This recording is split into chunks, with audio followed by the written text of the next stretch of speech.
Alors, donc, je demande, s'il vous plaît, la lecture de Genèse 11, versets 1 à 9. Genèse 11, versets 1 à 9. Je lis la parole.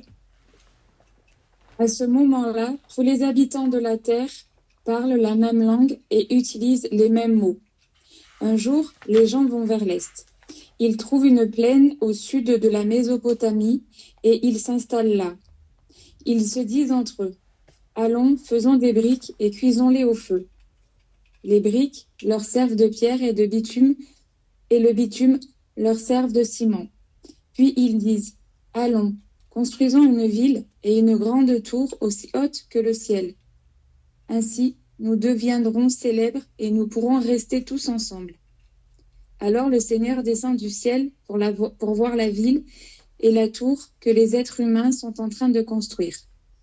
Ensuite, il dit, « Ils forment tous un seul peuple et ils parlent la même langue. Cela commence bien, alors maintenant, jusqu'où vont-ils aller? Rien ne pourra plus les arrêter. Ils vont faire tout ce qu'ils veulent. Ah non, je vais mélanger leurs langues. Il faut les empêcher de se comprendre entre eux. Le Seigneur les chasse de leur ville et les envoie un peu partout dans le monde. Ils arrêtent de construire la ville. C'est pourquoi on donne à cette ville le nom de Babel. En effet, c'est là que le Seigneur a mélangé le langage des habitants de la terre. Et c'est à partir de là qu'il les a envoyés un peu partout dans le monde entier. Amen. Merci pour la lecture. Voilà. Alors, dans le livre de Genèse 9, donc 2 chapitres un peu avant, dans Genèse 9, verset 7 précisément, à la sortie du déluge, Dieu dit à Noé et à sa famille, multipliez-vous, soyez féconds, répandez-vous sur la terre et multipliez sur elle. Voilà, et multipliez sur elle. Donc, on voit ici le même mandat qu'il avait donné à Adam et à Ève. Multipliez-vous, soyez féconds, remplissez la terre. Donc, on voit ici que le fait de se multiplier, c'est vraiment un projet très cher au cœur de Dieu. Le fait de se multiplier est un projet très cher au cœur de Dieu.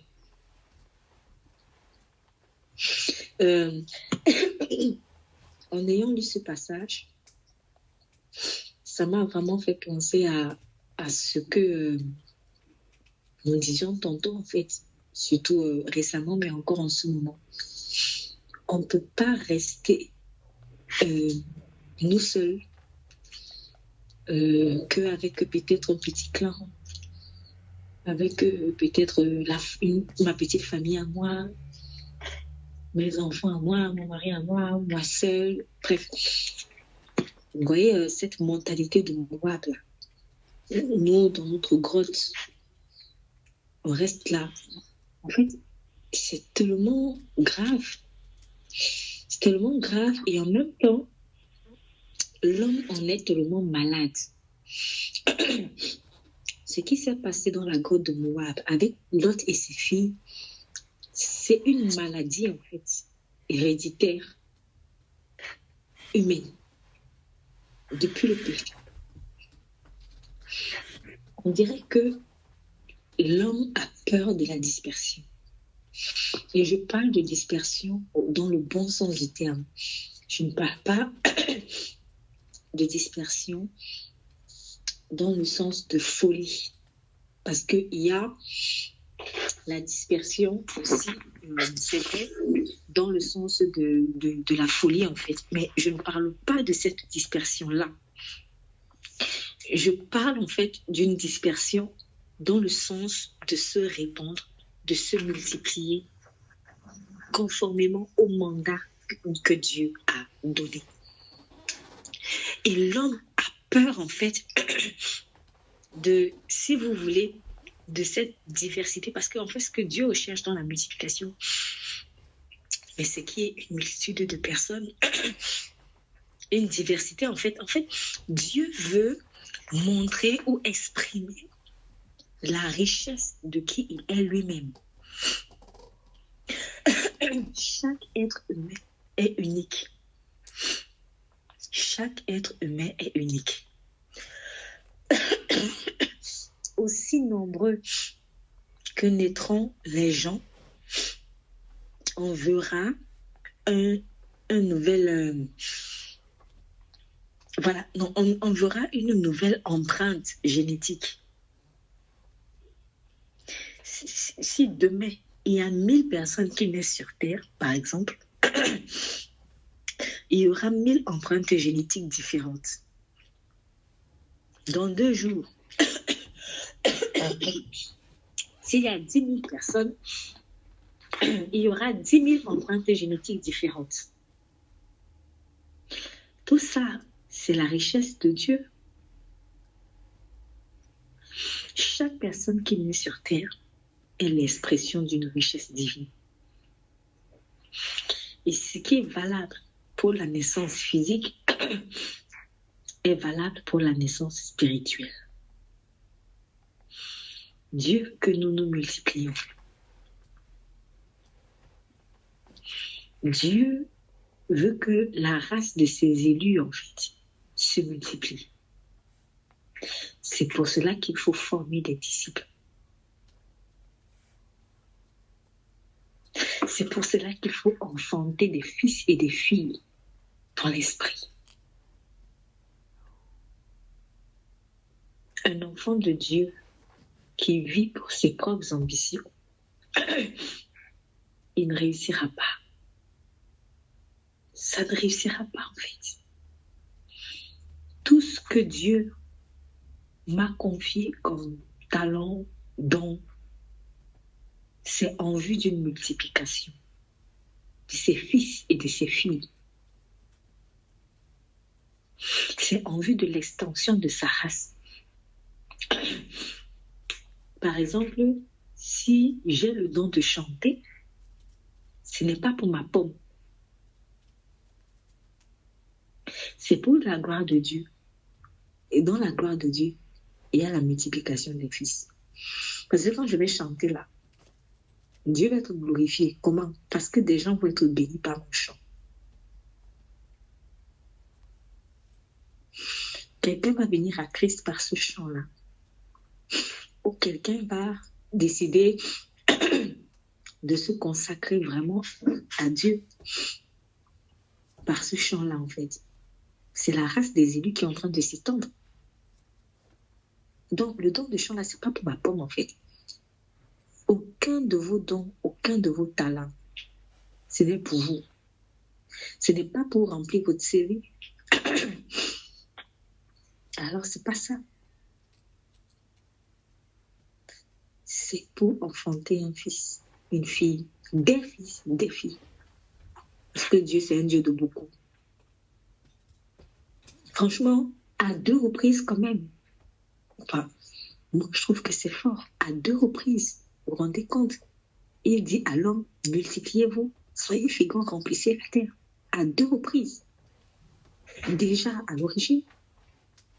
Et après le déluge, il dit encore ça. Et c'était quoi qui s'est passé à Babel? Parce que ce que Dieu a fait est très fort. Jusqu'à présent, on a les marques de Babel. C'est quoi? C'est qu'il y a des diverses langues partout. Chinois, espagnol, mandarin, bantou, tout ce que vous voulez. Langue connue comme langue peut-être pas très connue. Voilà. On a jusqu'à présent les marques de Babel dans notre quotidien. Si quelque chose qui s'est passé depuis des millions d'années, on en a les marques jusqu'à présent. Dites-vous que c'est trop cher à Dieu. C'est trop cher à Dieu. Alors, pourquoi Dieu a fait ça? Moi, Enfin, c'est rare quand même de voir que Dieu vienne et disperse des gens. C'est parce que c'est pas un Dieu de dispersion à la base. Si vous voyez que Dieu disperse, c'est qu'il y a quelque chose de trop dangereux. Voilà. Parce que quand par exemple Jésus dit que je ne suis pas venu apporter la paix, chaque fois que là où Jésus est venu apporter la division, c'est qu'il y avait la mort qui était là. Chaque fois que Dieu te demande de te séparer de quelqu'un, c'est que c'est dangereux, même si toi tu ne vois pas que c'est dangereux en fait. C'est que c'est dangereux. Donc, enfin, il y avait un enjeu dangereux dedans. Donc, quand Dieu descend pour disperser des gens, au point de comprendre leur langage, c'est qu'il y avait quelque chose de trop dangereux derrière, qui n'était pas seulement le fait que oui, on va faire une tour qui va monter au ciel, si on va se lever au-dessus de Dieu. Il y avait ça. Mais en fait, ce n'était pas d'abord ça. Et c'est ce que, pour ma part, après ça me cache pour moi, mais je réalise ici. Après, je dis toujours, chaque passage biblique, tu auras toujours une couche de révélation supplémentaire quand tu y reviens. Quand j'avais lu ce passage, tel que je l'avais aussi appris, tel que me l'avait appris, tel que je l'ai entendu enseigner, c'était l'orgueil. Mais quel genre d'orgueil? Un orgueil qu'on va toucher. On va faire du tout, qui va aller toucher le ciel, donc genre on va atteindre Dieu. Mais peut-être que c'était pas d'abord ça. Peut-être qu'il y avait quelque chose de plus simple, mais à la fois plus profond. Remarquez, ils disent au verset 4. Est-ce qu'on peut lire juste le verset 4? Dans la version qui a été lue tout à l'heure. Et après, je vais demander la lecture dans une autre version, s'il vous plaît. Dans la version qui a été lue tout à l'heure, est-ce qu'on peut lire Genèse 11, verset 4? Juste le verset 4. Qu'on le lise distinctement, s'il vous plaît.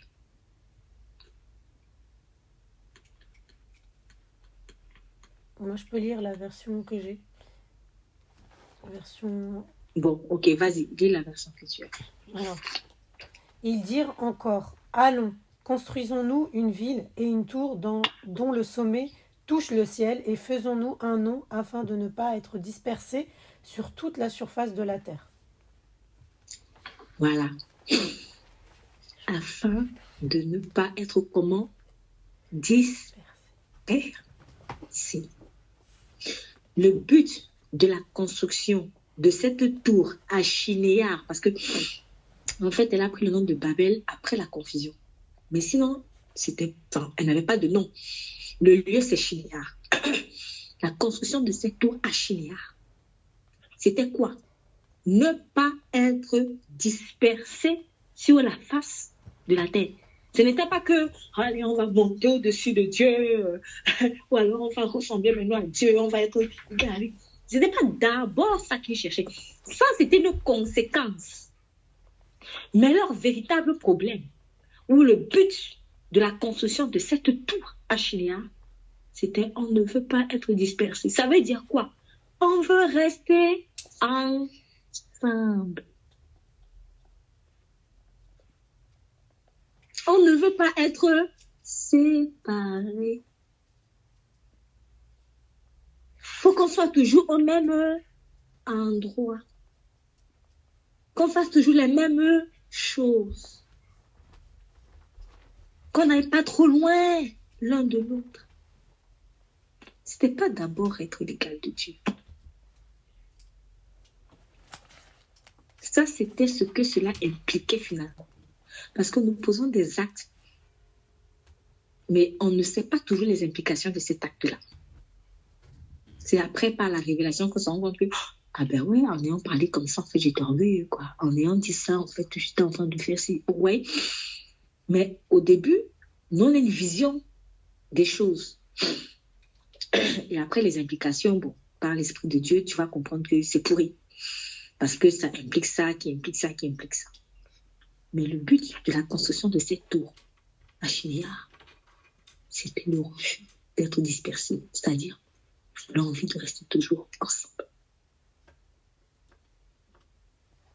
Le problème est que là où se trouve l'orgueil, ou dirais d'abord où se trouve la rébellion se trouve dans le fait que ça contredisait frontalement ce que le mandat que Dieu a donné à Noé et plutôt à Adam.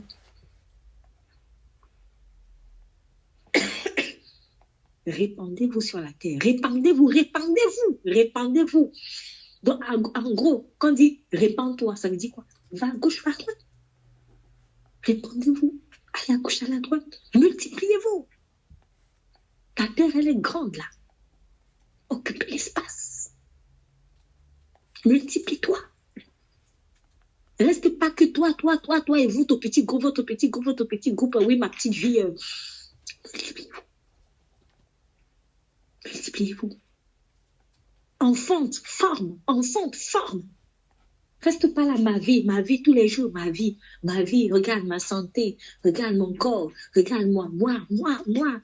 C'est pourri, c'est tellement pourri. C'est tellement pourri que Dieu a dû descendre. Vous voyez? En fait, je voulais montrer que ce qui s'est passé dans la grotte de Moab, mais c'est un problème tellement profond, tellement vieux. Un problème tellement vieux. Il faut sortir de là. C'était tellement vieux que Dieu a dû faire une autre race. Parce que là, il s'est dit, non mais ils ne comprennent pas en fait. C'est-à-dire, quand il dit, mon esprit ne contestera pas éternellement dans l'homme parce que l'homme n'est que chair. L'homme est corrompu depuis sa jeunesse. Là, il fallait le sang de Jésus. Là, Dieu est obligé de créer une nouvelle race de personnes. Bon, après, à la base, c'était normalement ce que nous devons être. Hein. On doit être comme Christ. Donc, c'est pas parce que c'est juste que le péché est venu. Mais là, il fallait vraiment le sang de Jésus, quoi. Là, il faut une nouvelle race. Il faut une nouvelle race parce que cette maladie-là, de rester toujours soi, toi, moi, lui, nous, ensemble, on ne se sépare pas. C'est chaud. C'est chaud. C'est chaud.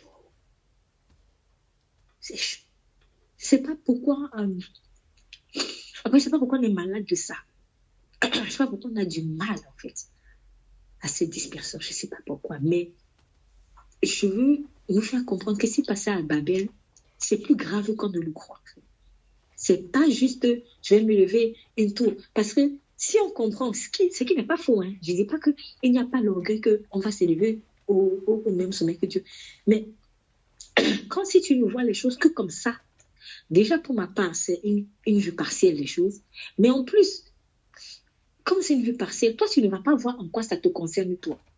Parce que ce n'est pas tout le monde qui va se lever un matin pour dire, moi, je vais faire des escaliers ou une échelle qui va aller au ciel. Moi, personnellement, je ne me suis jamais dit ça.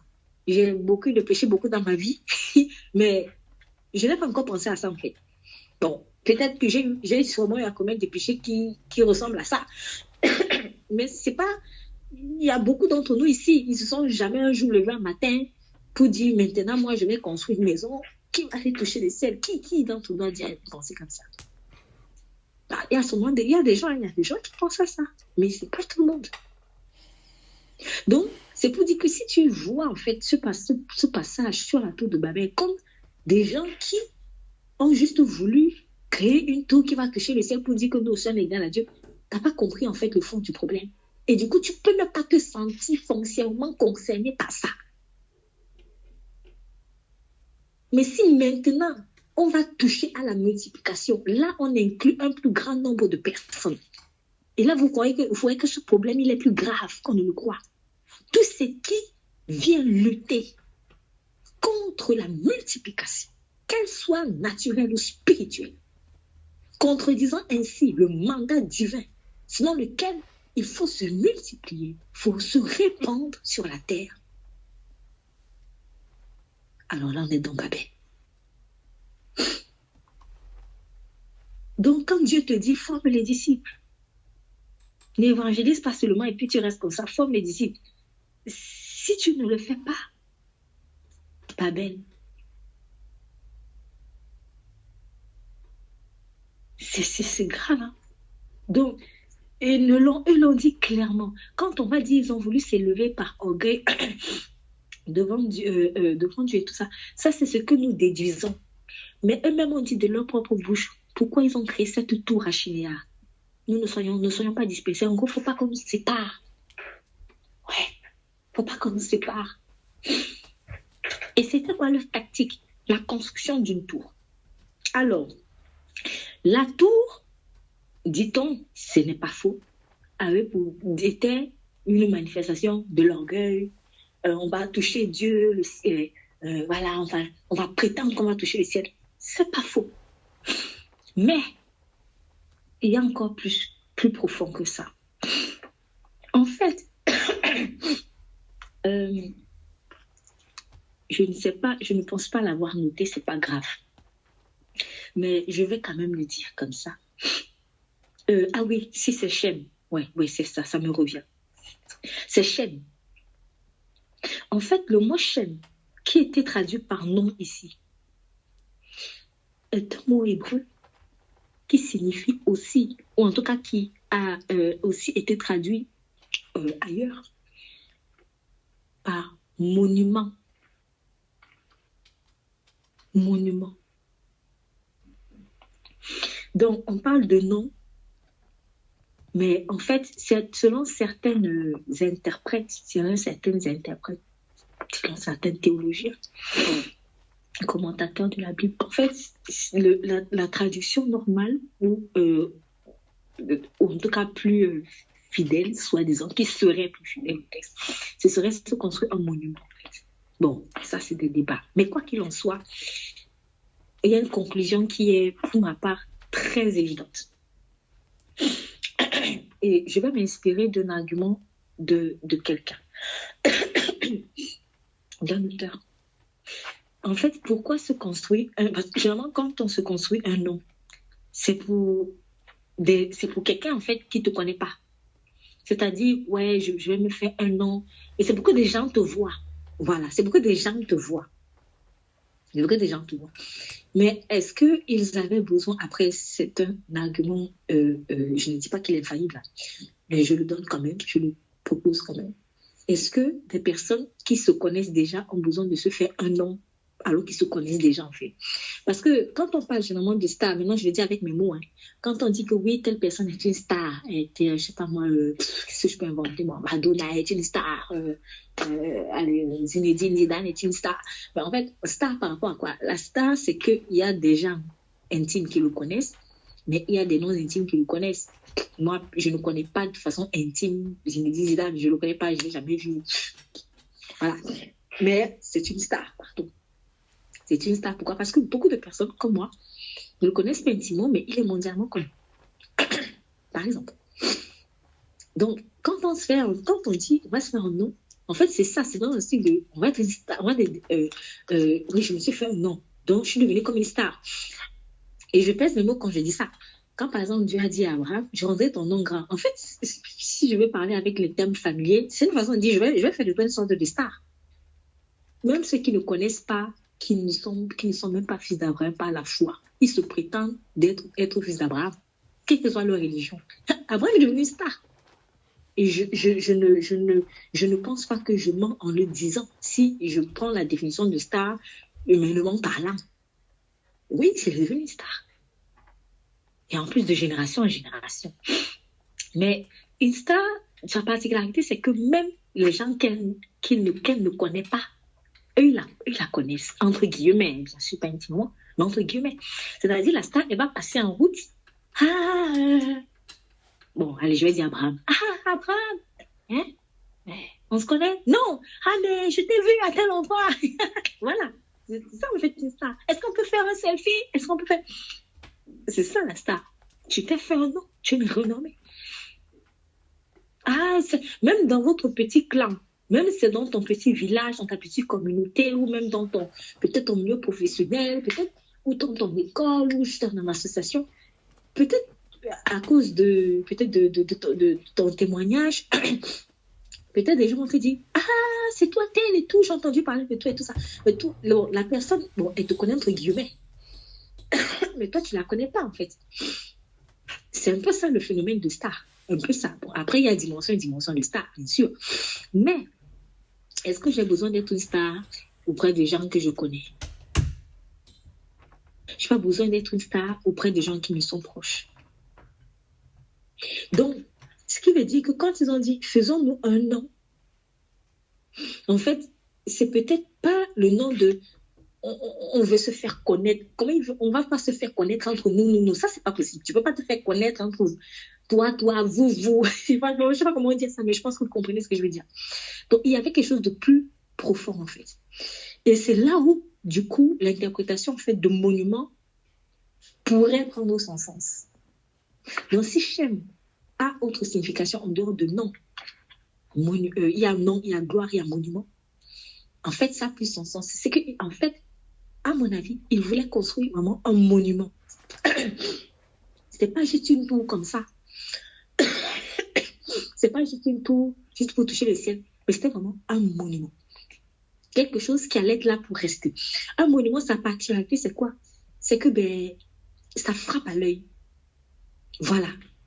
Par exemple, après, j'ai pas eu à faire ça, mais si on cherche un peu une définition de monument, on parle dans le dictionnaire, vous avez par exemple ouvrage d'architecture, de sculpture, etc., destiné à perpétuer un souvenir.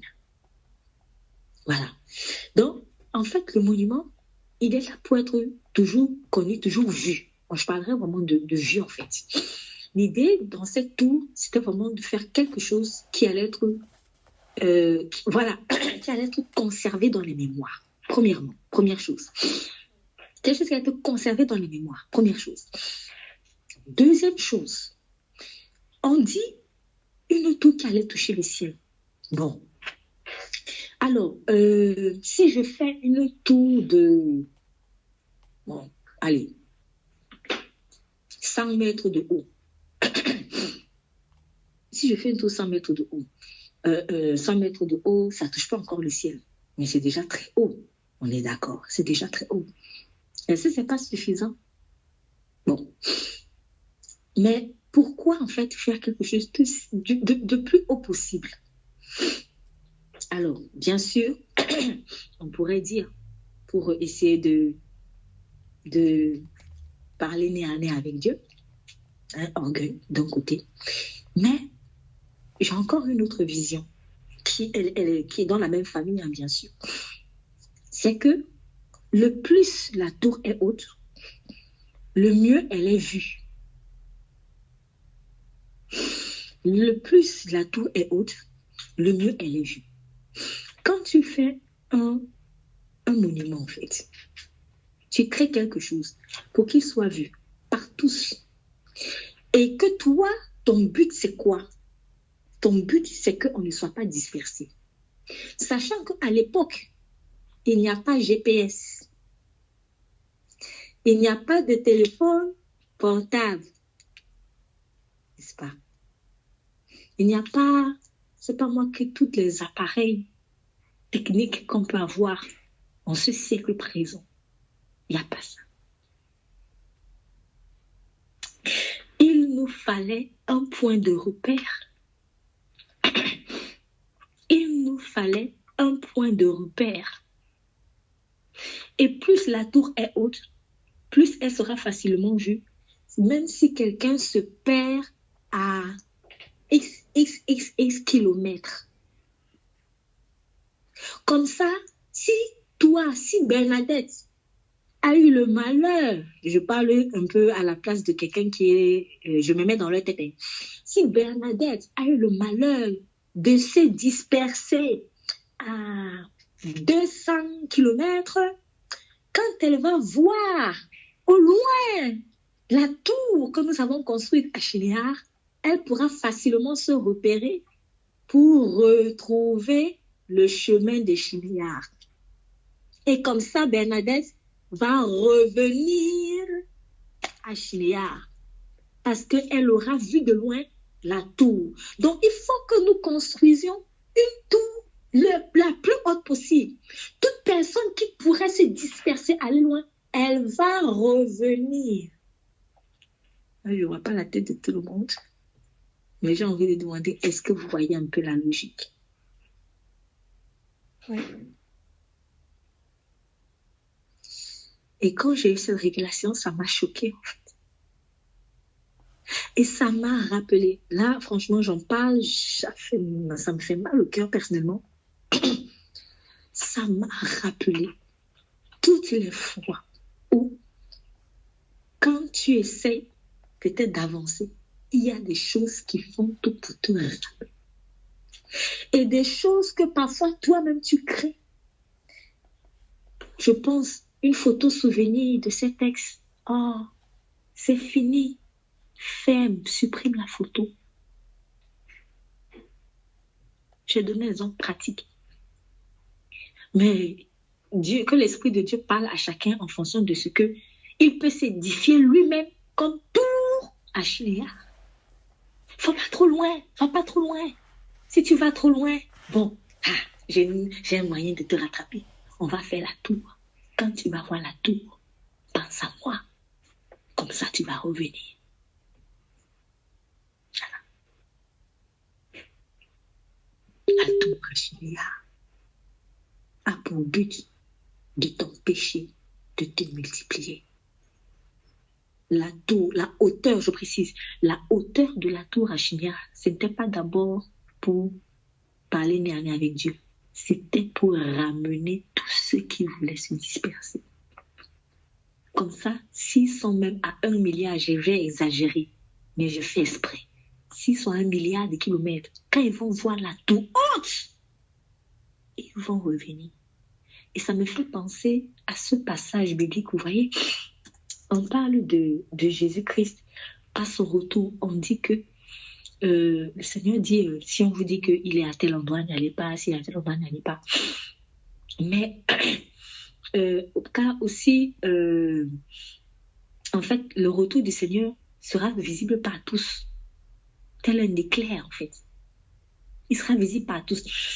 Dieu va s'arranger à ce que tout le monde puisse voir Jésus, quel que soit le coin du monde où tu es caché. C'est à peu près le même système. La tour Achillea était un point de repère pour empêcher la dispersion. Quelles sont ces choses que j'ai prises dans ma vie comme point de repère pour m'empêcher de couper les ponts,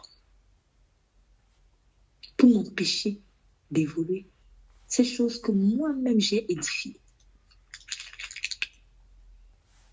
C'est-à-dire, la tour d'Achillea, c'est une chose que quand tu vas la voir, tu penseras toujours à cela. Et ça aura tendance à te ramener en arrière. Peut-être pas physiquement, mais dans le cœur. Vous voyez, quand une fois je vous disais, bon, après moi, c'était ma tactique. À chacun sa tactique. Moi, sachant que je peux être facilement sentimentaliste et que ça peut être un problème, si Dieu me dit, par exemple, si on parle de séparation et tout, si Dieu me dit, c'est pas, c'est-à-dire, je serre le cœur. Je serre le cœur. Quitte à tourner la tête de te regarder, je coupe et je serre le cœur. Parce que chacun connaît ses faiblesses. Quelqu'un qui a une faiblesse avec l'alcool, il ne va pas aller prendre une bouteille de whisky, poser ça là à côté de lui et dire, je vais résister. Non. Tu prends, tu l'éloignes ou tu la tasses et tu coupes, tu ne regardes plus. Tu regardes plus, tu ne veux même plus sentir l'odeur. Mais si tu viens édifier un souvenir, quelque chose que tu vas souvent contempler, ou que tu pourras facilement voir, comme ça tu ne vas pas oublier, ça va t'empêcher d'avancer. Aussi loin que tu iras, tu reviendras à Achillea. Tu reviendras à Achillea. Et quand tu vas revenir, tu vas encore pleurer. Oh Seigneur, je n'avance pas, je n'avance pas. C'est toi-même. Là, c'est plus le diable. Là, c'est plus le diable. Hein? Le diable n'a rien à faire dedans. Regardez, on n'a pas parlé. On ne parle pas de Satan ici. Quand Satan est en jeu, on va te dire, oui, le diable inspira à David de compter le nombre de personnes à Israël. Le diable a attaqué Job. On te dit, le diable est là. Mais ici, il n'est pas là. C'est toi-même. C'est nous-mêmes. C'est pour cela que parfois, ce genre de prière, ça va être difficile à exaucer parce qu'on prie, mais on se bloque. On prie, on se bloque. Alors que Dieu a déjà délivré mes petits. Et là, ça m'a vraiment fait mal au cœur. Ça m'a à la fois fait mal au cœur, mais fait plaisir. Parce que j'ai vu à quel point Dieu nous aime, en fait. Vous voyez? Parce qu'on vous dit... pardon. On vous dit que Dieu a vu ce projet fou. Et c'est comme s'il s'est dit, bon, je me permets un peu, hein, Seigneur. Non, mes enfants ne veulent pas se multiplier. Ils vont rester ensemble. Bon, on va les obliger à se multiplier. Et il vient, il confond. Il brouille le langage. Vous n'allez plus vous comprendre. Comme quelqu'un a dit, j'ai vu quelque part, qu'ils le veuillent ou non, ils vont accomplir le projet, ils vont obéir au mandat de multiplication. Mais en tout cas, c'était qu'ils le veuillent ou non. Ah oui, à un moment donné, Dieu aussi va prendre le taureau par les cornes. C'est comme si je dis, moi je leur demande de se disperser. Je leur demande de se séparer pour se multiplier, pour répandre la terre. Et ils viennent faire les souvenirs pour encore revenir quand ils veulent. En tout cas, je vais descendre et je vais embrouiller le langage. Et c'est là où peut-être vont venir des petites tensions. On ne se comprend pas trop bien. Je lui parle, il ne comprend pas. Elle ne comprend pas. Dieu est en train d'embrouiller le langage. Là, c'est Dieu lui-même qui fait, ce n'est pas le diable. C'est Dieu qui embrouille le langage. Parce que vous ne voulez pas vous disperser. C'est Dieu obligé de le faire. En fait, là où j'ai vu l'amour de Dieu ici, c'était quoi? Il fallait vraiment que Dieu le fasse. Parce que là, oui, c'est de l'orgueil. Désobéir à Dieu, en fait, vouloir revenir à Chignard comme ça, ou en tout cas, s'édifier un tel monument à un tel tour, c'est de l'orgueil. Parce que tu désobéis à Dieu, je ne sais pas pour qui tu te prends, en fait, Dieu te dit, mais puis toi, tu te dis non. Et c'est de l'orgueil. Donc, déjà, Dieu résiste aux orgueilleux. Dieu a fait ça pour montrer que c'est lui qui est souverain, c'est lui le boss. Voilà. Donc, je confonds votre langage pour montrer que c'est moi qui suis le boss. À un moment donné, c'est moi le boss. Troisièmement, c'était pour leur épargner un autre jugement. Et c'est là où j'ai vraiment vu l'amour du Seigneur. Pourquoi leur épargner un autre jugement? Parce que la grotte de Moab nourrit l'orgueil. La grotte de Moab nourrit l'orgueil. On a vu en long et en large la description de Moab. Plus vous allez rester entre vous, plus les mauvaises choses vont venir. Les vers vont venir. Votre groupe là, votre union là, ça va pourrir. Ça va pourrir. Ça va entraîner la mort. Il y aura de telles mauvaises choses qui vont sortir de vous. Et là, le péché va se multiplier. Le péché va se multiplier. Et quand le péché va se multiplier, parce que vous allez toujours être là, coller, Dieu aurait été obligé de les juger. Le problème est que Dieu avait fait une promesse. Il avait fait une promesse. Si on va dans Genèse 9, oui, ça n'est même pas trop loin. Est-ce que je peux avoir la lecture dans Genèse 9, versets 8 à 17? Genèse 9, versets 8 à 17. Une personne, s'il vous plaît, pour lire Genèse 9.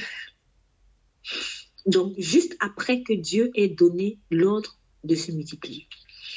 Genèse 9, versets 8 à 17. Je lis la parole. Je vais faire alliance avec vous, avec vos enfants et avec les enfants de leurs enfants. C'est aussi une alliance avec tous les êtres vivants qui sont autour de vous, avec les oiseaux, les animaux domestiques ou sauvages, donc avec tous ceux qui sont sortis du bateau et tous ceux qui vivront sur la terre. Je fais alliance avec vous. L'eau de la grande inondation ne détruira plus jamais la vie sur la terre. Il n'y aura plus de grandes inondations pour détruire la terre. Dieu dit encore, voici le signe de mon alliance. je le mets entre moi et vous, entre moi et tous les êtres vivants qui sont autour de vous. Ce signe sera valable pour tous ceux qui naîtront après vous. Je mets mon arc dans les nuages, il sera le signe de l'alliance entre moi et la terre. Quand je ferai venir les nuages au-dessus de la terre, quand l'arc-en-ciel apparaîtra dans les nuages, je penserai à mon alliance avec vous et avec tous les êtres vivants. Il n'y aura plus jamais de grandes inondations pour détruire la vie. Quand l'arc sera dans les nuages, je le verrai et je me souviendrai de l'alliance que j'ai faite pour toujours avec tous les êtres vivants de la terre. Et Dieu redit à Noé, l'arc-en-ciel est le signe de l'alliance que je fais entre moi et tous les êtres vivants qui sont sur la terre. Amen. Oui. Dieu avait promis de ne plus juger. Pourquoi? Après que Noé ait établi un autel, et Dieu a senti l'odeur agréable. Vous le voyez dans Genèse 8, verset 20 à 20 et suivant. Noé bâtit un autel à l'Éternel et prit toutes les bêtes pures et les oiseaux purs, prit les locaux sur l'autel. L'Éternel sentit l'odeur agréable. Et l'Éternel dit en son cœur, je ne maudirai plus la terre à cause de l'homme. Je ne frapperai plus tout ce qui est vivant comme je l'ai fait. Je ne vais plus frapper. Oui, l'amour de Dieu. Si les hommes persévéraient dans leur volonté de ne pas se disperser, là, puisque quand tu restes dans la grotte, le péché va se multiplier. Dieu sera encore obligé de juger vite, alors qu'on vient à peine de sortir du déluge. C'est nous qui poussons souvent Dieu à agir. En fait, c'est comme si même le Seigneur s'était dit, mais mes enfants, pourquoi voulez-vous m'obliger à vous frapper? Pourquoi? Pourquoi voulez-vous m'obliger? Donc, pour éviter de violer sa promesse à nous, Dieu est venu confondre le langage. L'amour de Dieu. Mais bien sûr, sûrement que quand ils ont vu ça, on va dire, ah ouais, mais Dieu a dispersé, Dieu est méchant, Dieu a envoyé la tension, Dieu a envoyé les séparations. S'il ne faisait pas ça, c'est le déluge pour toi. C'est même pour te protéger. Acceptons la dispersion. En mode multiplication, je parle bien de dispersion, multiplication. Accepte d'enfanter les fils. Accepte de te multiplier. Laisse Chinéa là. Laisse tout que tu veux toujours revenir au point de... Non. Sinon, tu obligeras Dieu à venir amener la confusion dans ta vie. Mais une confusion qui va être salutaire. Mais il n'aurait pas peut-être fait ça si les gens avaient obéi très simplement. Voilà. Il ne serait peut-être pas obligé de faire ça. Nous obligeons souvent Dieu à faire des choses que forcément il ne veut pas. Mais s'il ne le fait pas, il va violer sa parole. Or, il ne peut pas le faire. Dieu ne peut pas violer ses promesses.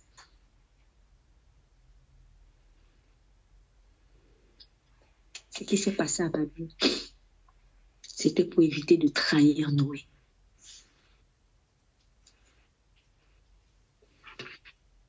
Si tu vois que Dieu permet, ou envoie même, oui, parce que là c'est Dieu qui a envoyé la confusion. Si tu vois que soit Dieu va permettre, donc le diable va venir t'embrouiller, et tu es confus, ou alors que Dieu lui-même envoie la confusion dans ta vie, c'est pour ton bien, c'est pour t'obliger de multiplier. Multiplie-toi, sois fécond, porte du fruit, forme des disciples. Cesse d'être de réfléchir en mode stérilité, parce que c'est la stérilité en fait. Nous. Faut cesser ça. Faut cesser.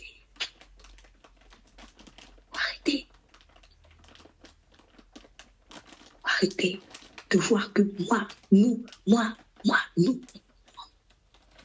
Répandez-vous. Multipliez-vous.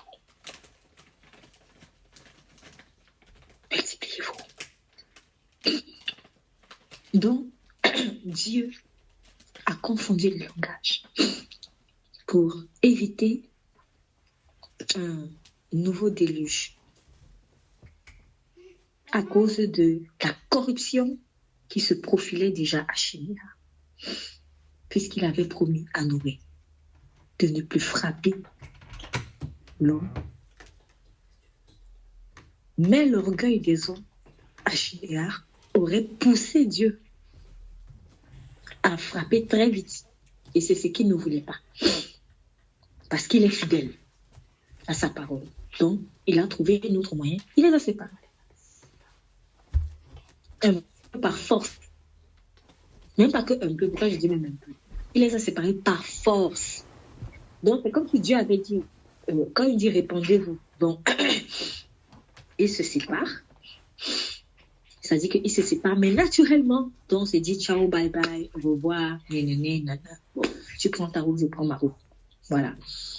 Mais quand on ne veut pas, Dieu vient forcer la séparation. Bon, ça fait un peu plus mal. Mais c'est pour nous éviter d'être jugés. Voilà. Donc, Dieu a séparé ces personnes. Comme ils ont refusé la séparation pour se multiplier, ben, Dieu les a séparés leur langage pour qu'ils ne se comprennent plus. Donc, ça a créé des tensions forcément. Peut-être même il y a eu des bagarres. J'imagine que quelqu'un a pu dire, bon, passe-moi un peu tel marteau. Ouais, tu dis quoi? Ouais.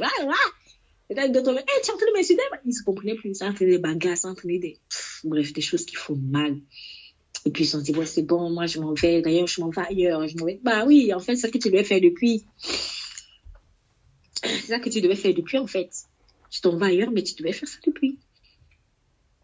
Un autre va dire, ouais, j'ai même plus envie d'être avec toi, je te comprends même pas. Mais en fait, tu ne pars pas parce que tu ne le comprends pas. Tu pars parce qu'à la base, tu devais partir depuis.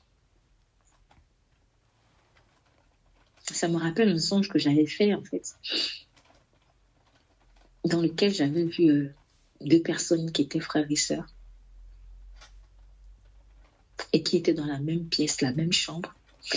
Et cette chambre reflétait vraiment l'intimité, en fait, mais ils n'avaient pas à être là ensemble. Et ils avaient tous chacun un lit dans cette pièce intime. Et puis, il y a eu dans l'esprit, je sentais que ce n'était pas leur place. Ils ne devaient pas être là ensemble comme ça. C'était malsain, en fait. C'était ce qui les unissait. C'était pas pur, en fait. On doit s'entendre en tant que frères et sœurs. Mais il faut vraiment que notre relation fraternelle soit pure. C'était plutôt un esprit d'inceste qui faisait qu'ils soient toujours là, dans la même pièce, la même chambre. Et puis, il y a eu un clash. Et bon, l'une des personnes, elle s'est levée, elle est partie un peu dans l'amertume, en fait. Et elle a pris sa route. Elle avait l'air au début perdue, mais elle a pris sa route. Et dans l'esprit, je ressens, c'est ça qu'il devait faire depuis. Et j'ai eu un songe comme ça à 2 reprises. Par rapport en tout cas à ces personnes. Et j'ai compris que Dieu attend qu'ils se séparent, qu'ils prennent chacun leur route. Et que le fait de toujours trouver, de faire un monument, qu'on on se rallie toujours, qu'on revienne toujours, ça bloquait beaucoup de choses dans leur vie. Et que cette intention qu'ils ont maintenant, même un peu à plus grande échelle, venait de là. Ça venait de là. Là, je vais donner une pensée un peu plus précise pour une personne qui va écouter ce message peut-être par après. Tu ne dors pas bien la nuit. Tu ne dors pas bien la nuit, en fait. Mais c'est parce que tu t'es construit une tour où tu veux rallier les gens. Tu veux pas que les gens te quittent. Tu veux pas que les gens se dispersent. Et toi-même, tu ne veux même pas quitter Shinéa aussi. Comme tu dois plus être à Shinéa. Mais tu as peur. Tu as peur. Et tu cherches l'argent, tu cherches l'argent, tu cherches l'argent. Et tu cherches tellement l'argent, tu veux que les gens rallient à ta cause de recherche de l'argent là. Et tu fais tout. Tu construis un monument pour les rassembler, pour les contrôler, en fait, dans ton cœur, pour laisser partir. Mais pour ceux que Dieu aussi appelle à entrer dans le ministère, c'est ça, quel que soit le ministère, tout ministère, c'est la multiplication. Hein. Tout ministère a pour but la multiplication. Mon ministère, ce n'est pas la gloire de ce monde. Ce n'est pas un truc qui va améliorer mon CV. Ce n'est pas un truc qui va, je ne sais pas moi, la multiplication.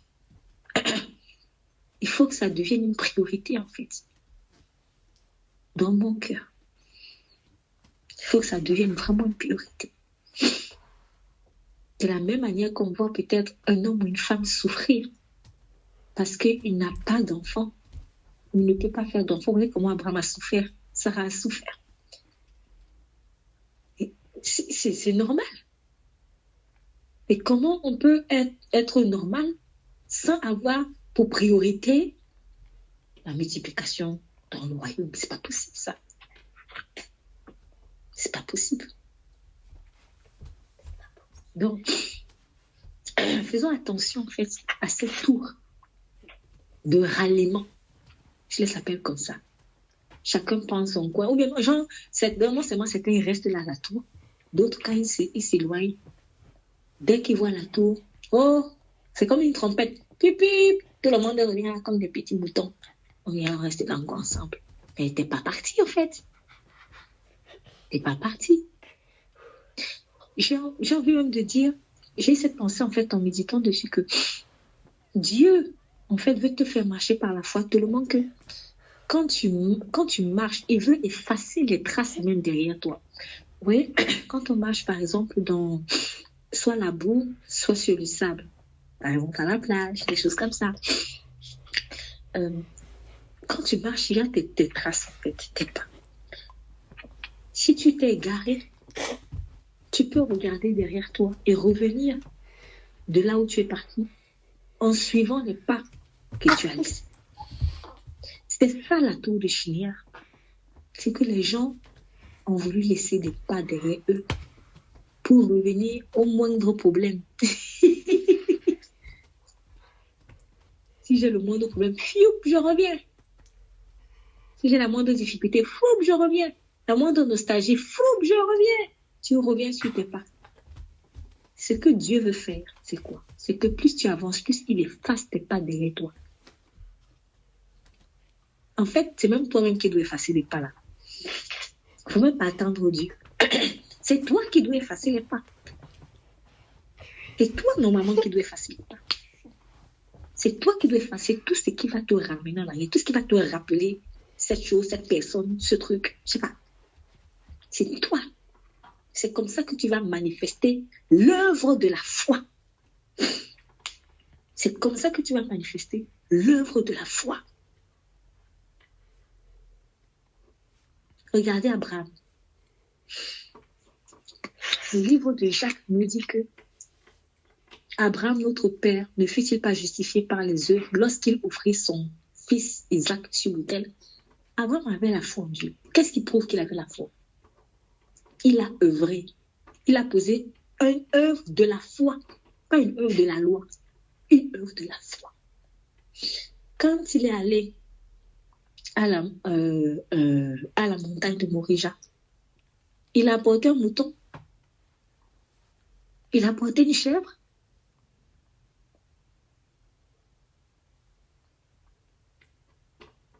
Ou alors, est-ce qu'il a même informé Sarah et sa femme?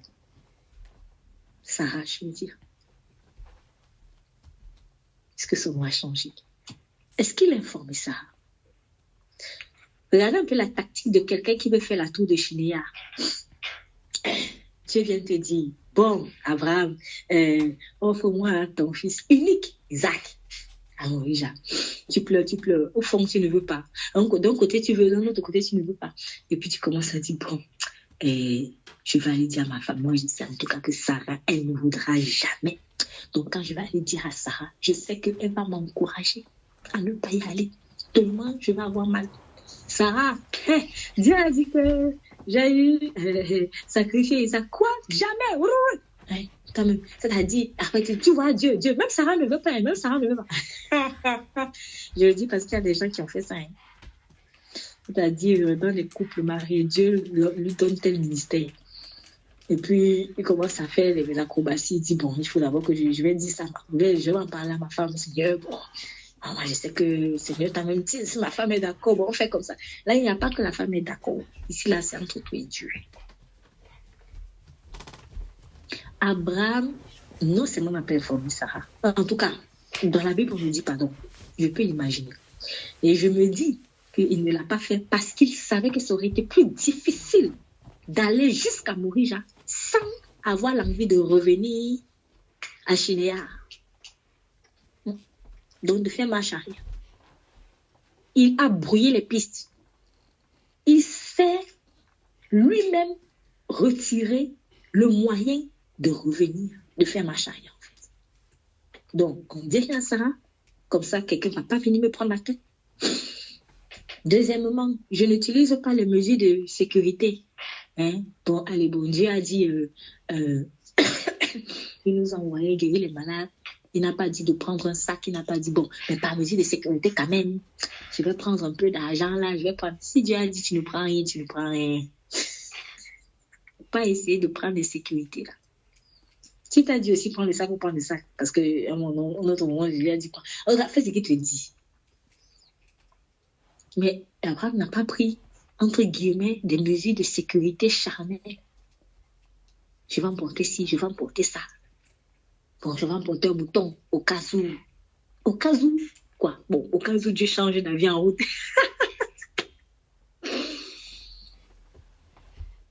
Mesures de sécurité. Bon, après, c'est vrai qu'il n'y avait pas les photos à l'époque. Mais bon, je vais faire comme si. Je vais prendre plusieurs photos de mon fils Isaac. Comme ça, j'aurai quelque chose sur quoi m'accrocher. Ça va plutôt entraîner un mal-être terrible.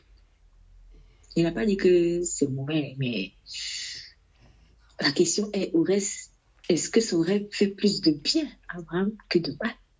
C'est la question. Est-ce que ça peut faire plus de bien que de mal? Qu'en pense le Saint-Esprit? Des choses comme ça. Est-ce que ça m'aide vraiment à avancer? Ou alors, est-ce que ça ne ramène pas mon cœur à Shinéar?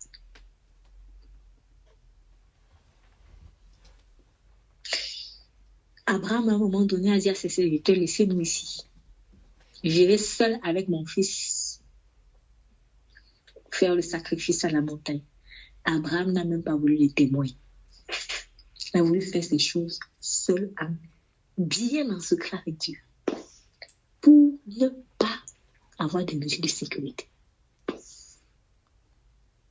Donc, quelqu'un ne l'aurait pas dit, ou plutôt, il n'aurait pas pu lui dire à Dieu, Dieu, tu vois, là, je vais avec les gens, là, parce que je suis quand j'ai avec de venir avec les gens.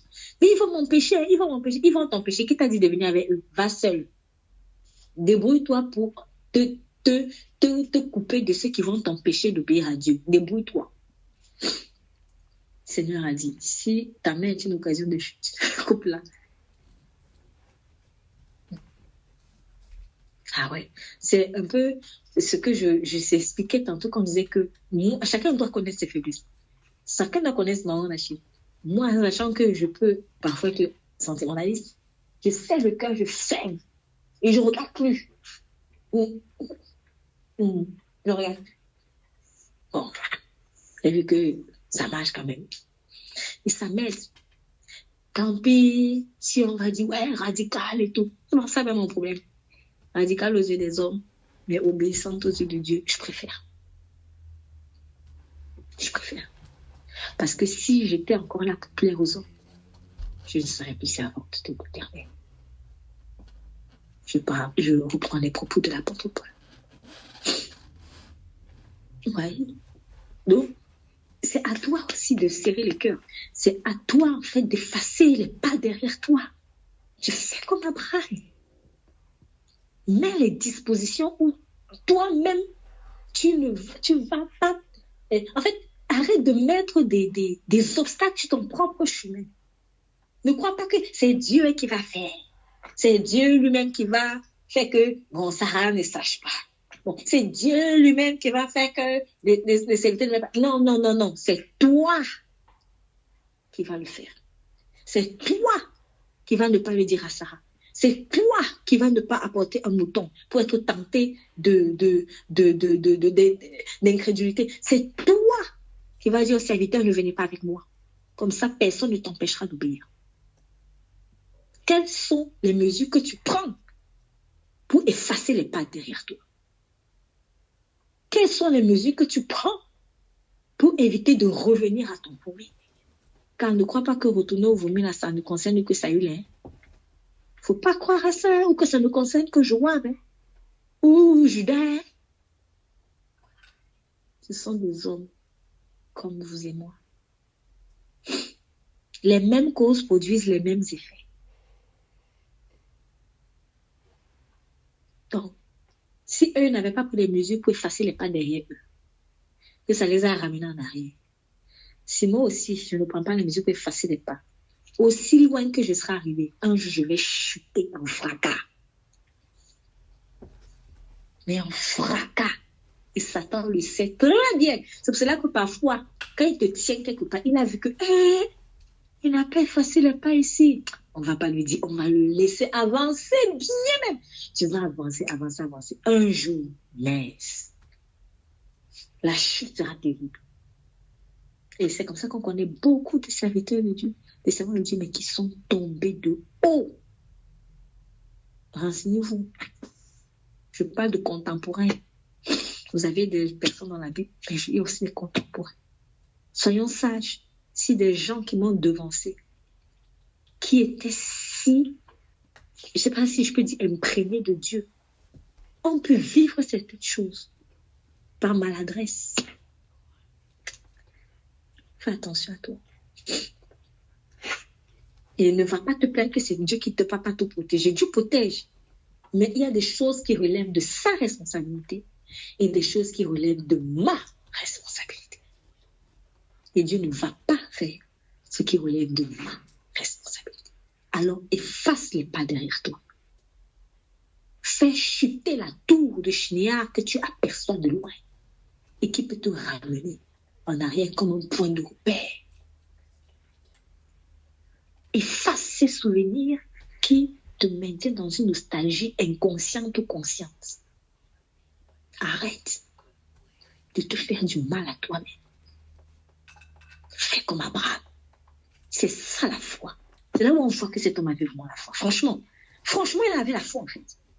C'est sûr que c'était effrayant, mais il avait vraiment décidé de tuer Isaac. Parce que rien que ses attitudes montrent qu'il avait déjà tué Isaac. Il avait déjà tué. Tu passes sans dire à ta femme. Non, il avait déjà tué. Et tu passes en mouton. Ne te dis pas que Dieu peut changer d'avis parce que Dieu n'est pas mauvais. Il l'a fait. Il avait vraiment la foi. Tes attitudes montrent que tu as la foi. Tu ne veux pas lui dire, oui, je sais, j'ai fait, tu sais, mais tu sais quoi en fait? Où est la pratique? Tes attitudes montrent que tu as vraiment fait confiance à Dieu. Je ne veux pas lui dire, Dieu m'a dit, j'ai confiance, je crois, je sais. On sait trop, même Satan sait. Mais où sont les œuvres qui montrent que tu ne veux plus rien à faire avec Shinéar? Où sont les œuvres qui montrent que là, tu es radical avec Shinéar?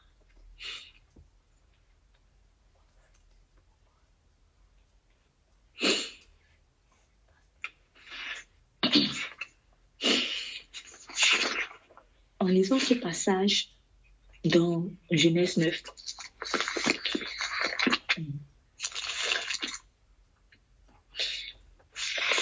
dans la foulée, je suis tombée dans Galates 3. Galates chapitre 3.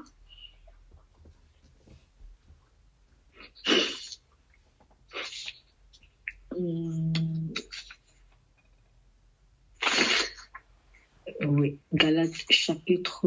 Non, plutôt d'abord. C'est vrai, il y a Galates chapitre 3, mais on va d'abord aller dans Galates chapitre 2 plutôt.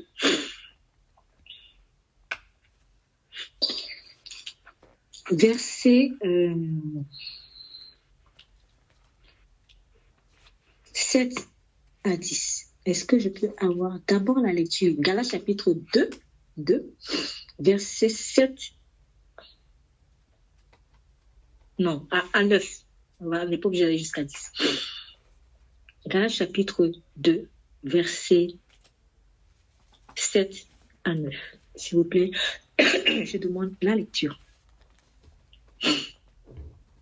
Au contraire, ils ont vu que l'évangile m'avait été confié pour les incirconcis, comme à Pierre pour les circoncis. Car celui qui a fait de Pierre l'apôtre des circoncis a aussi fait de moi l'apôtre des non-juifs. Et ils ont reconnu la grâce qui m'avait été accordée. Jacques, Céphas et Jean, qui sont considérés comme des piliers, nous ont alors donné la main d'association à Barnabas et à moi, afin que nous allions, nous, vers les non-juifs, et eux vers les circoncis. Ils nous ont seulement recommandé de nous souvenir des pauvres, ce que j'ai eu bien soin de faire. Amen, merci. Bon, on allait jusqu'à 10 minutes, mais c'est pas plus mal. C'est pas plus mal, c'est même bien, finalement. Alors, dans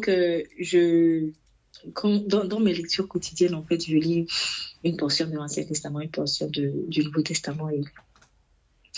Bon, parfois, par la grâce de Dieu, quand le Seigneur insiste sur un message, je vois des concordances. Je ne les cherche pas, mais en fait, quand je les vois, je comprends que Dieu est en train d'insister sur quelque chose.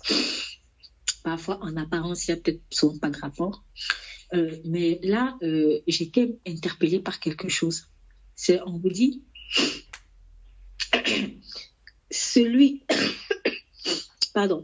l'évangile m'avait été confié pour les incirconcis. Donc, Paul dit que le Seigneur Jésus lui a confié l'évangile pour les non-juifs, en fait. Et à Pierre, pour les juifs.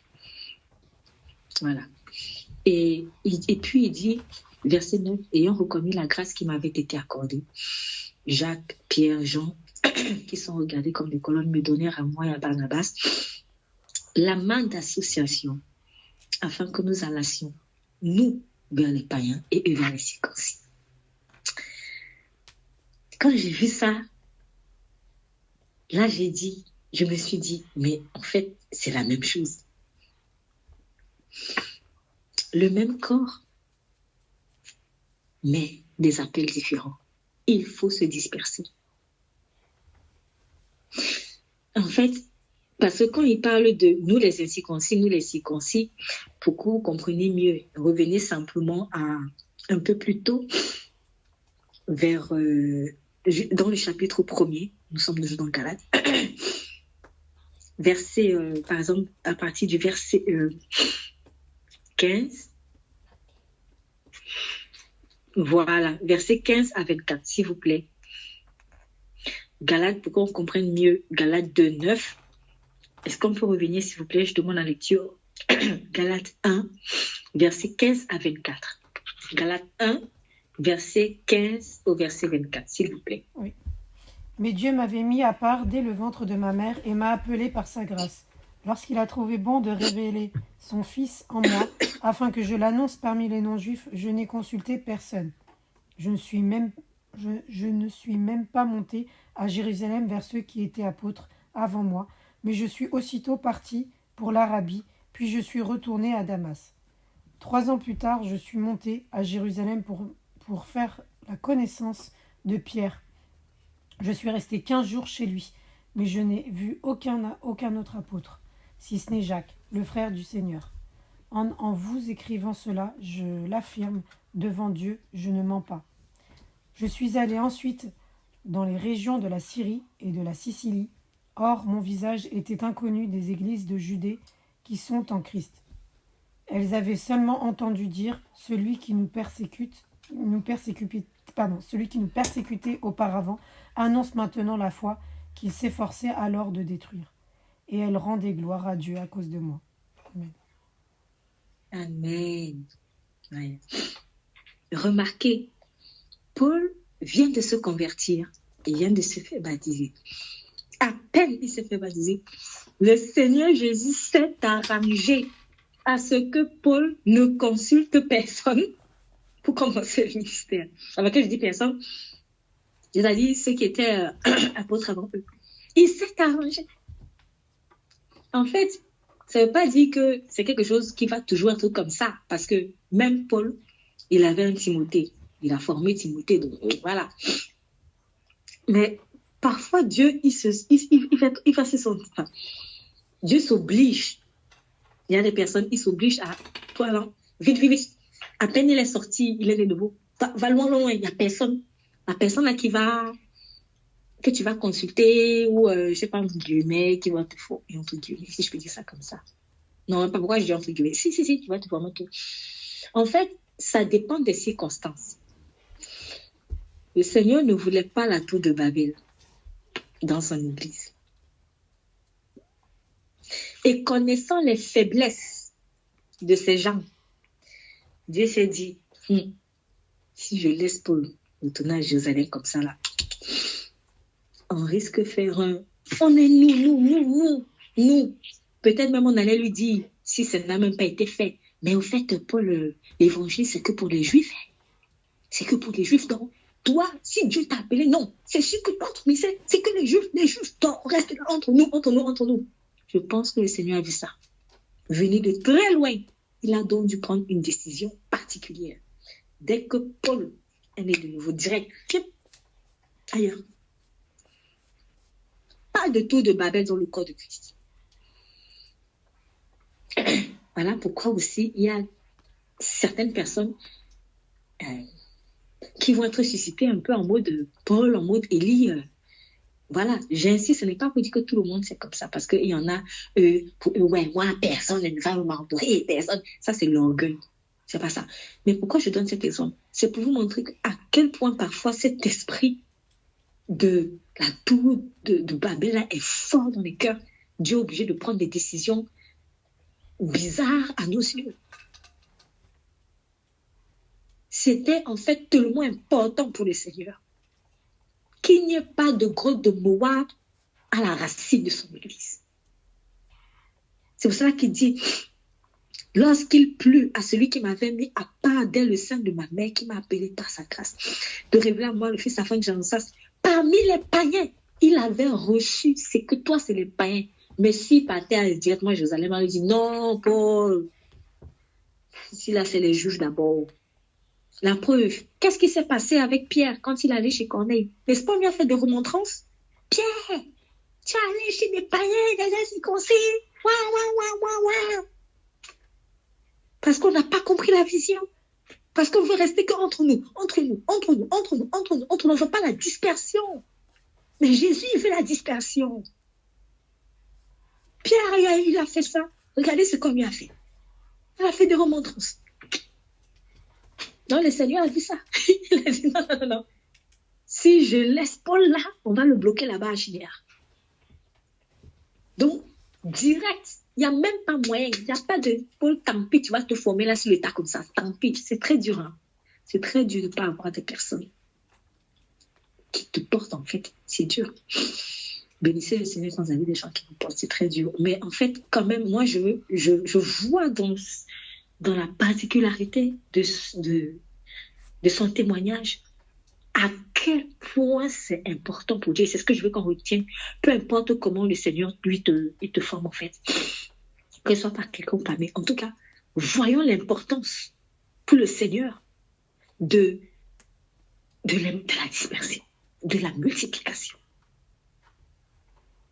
Dieu ne veut pas les tours de Babel dans son église. Donc, il faut arrêter le entre nous, que entre nous. Il faut se multiplier.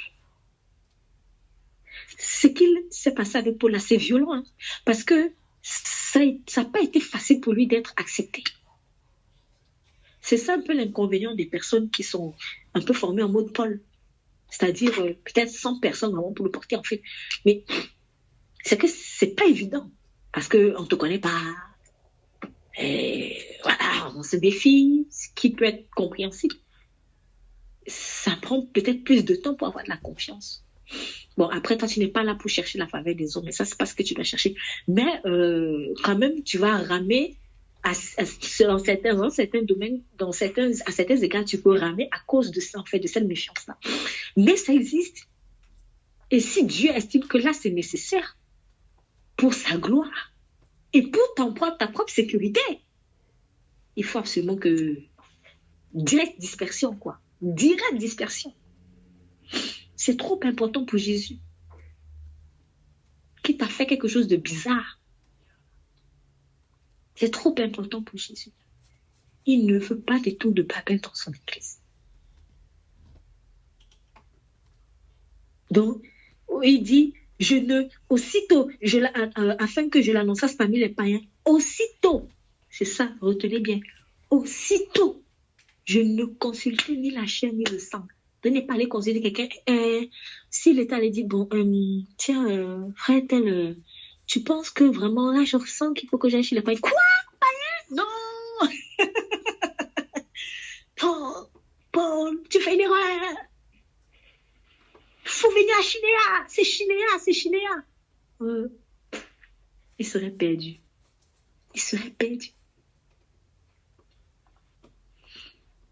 Mentalité de Babel. Donc Dieu, pour le sauver, pas seulement des persécuteurs de l'évangile, mais même de ses propres frères en Christ, qui ne sont pas encore complètement délivrés de cette grotte de Moab là. Il était obligé de le faire aller un peu de façon particulière, quoi. Et aussi, peut-être que c'est que Paul aussi avait des prédispositions, parce qu'il faut le dire, peut-être Paul avait des prédispositions à rester dans Chinéa. Parce que vous voyez quand même que quand c'est quelqu'un qui aimait trop, il aimait beaucoup les Juifs. Donc, le Seigneur aussi peut-être a vu ça, lui dit, la façon dont Paul aime les Juifs là, si on veut y retourner là-bas directement à Jérusalem, dès qu'on va lui dire non, Paul, c'est pour les Juifs, il va dire oui. Et ainsi louper le coche. Et moi, mon corps ne va pas se multiplier. Non, je ne veux pas. Paul, direct. Allez, ailleurs. Ouais, mais Seigneur, je n'ai pas grand monde pour m'aider, tout ça. Tant pis. L'enjeu est trop fort. Donc, en fait, là, je donne un exemple pratique de comment quelqu'un a vécu, en fait, peut-être un début de ministère particulier, difficile, mais juste pour éviter ça.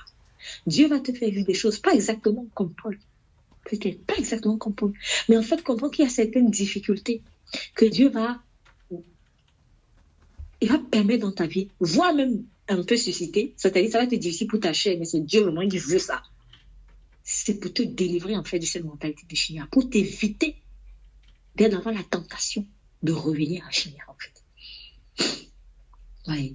Donc, en tout cas, pour Paul, le Seigneur Jésus l'a poussé à ne consulter ni la chair ni le sang. Et il dit, je ne montais point, verset 17, à Jérusalem, vers ce qui fut après. Il n'est pas monté à Jérusalem, mais déjà, il n'a consulté personne. Il est vraiment allé comme un enfant. Oui, quelqu'un qui à peine est sorti de l'eau du baptême.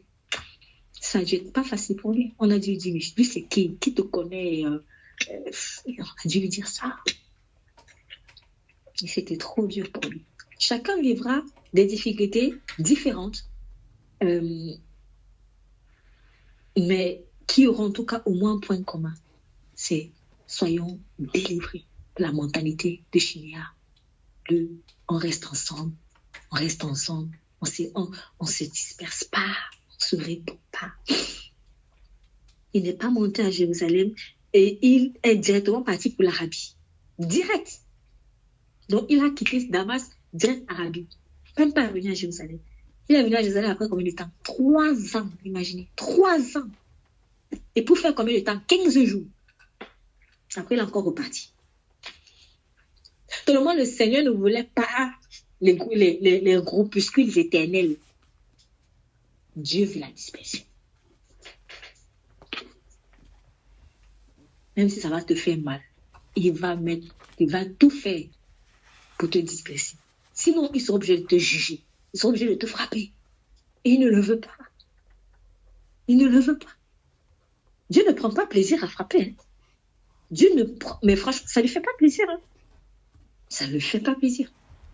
Donc, il va utiliser des moindres mal pour qu'on puisse obéir. Parce qu'il n'a pas envie de frapper. S'il arrive, c'est que c'était vraiment fou, là, que la personne est allée très loin. Comme Pharaon. Ouais, mais il ne prend pas plaisir à frapper. Donc, Dieu est prêt à tout. Dans son église, il s'est arrangé. Parce qu'en tout cas, au début, il y a déjà cette diversité. C'est le même état d'esprit. Multipliez-vous, soyez féconds, remplissez la terre. Je veux que la race de mes élus se répande. Chez les juifs, chez les non-juifs aussi, partout. Pour ça, il envoie tel chez les circoncis, l'autre chez les incirconcis, par exemple. Mais en tout cas, il ne les a pas envoyés pour rester là-bas. Rester comme ça. Il les a envoyés pour se multiplier.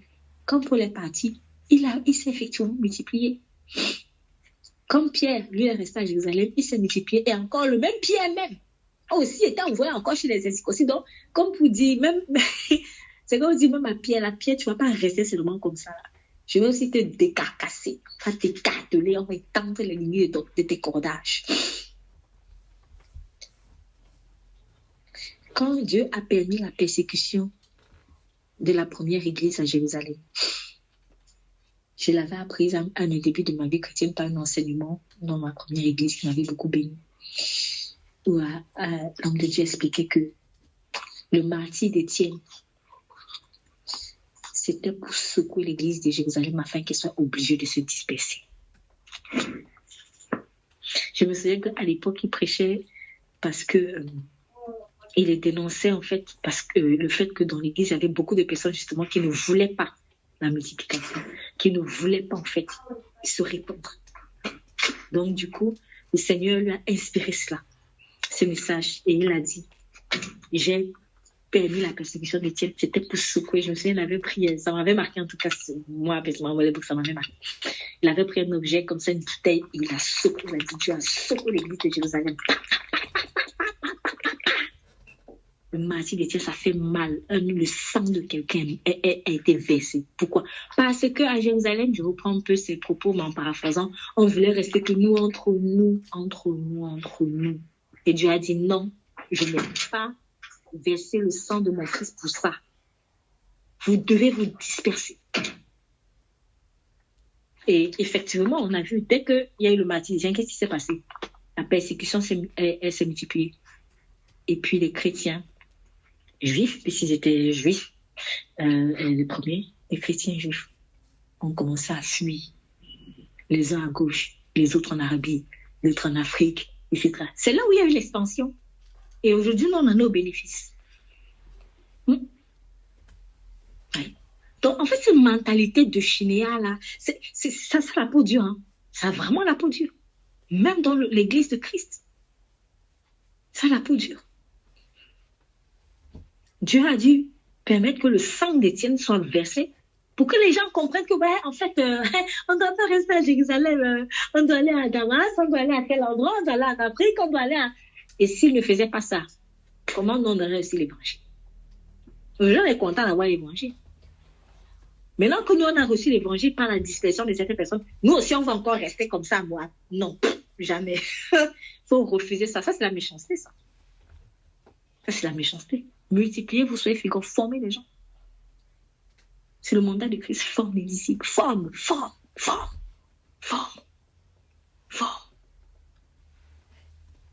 Évangélisez fort. Intercède pour ces personnes.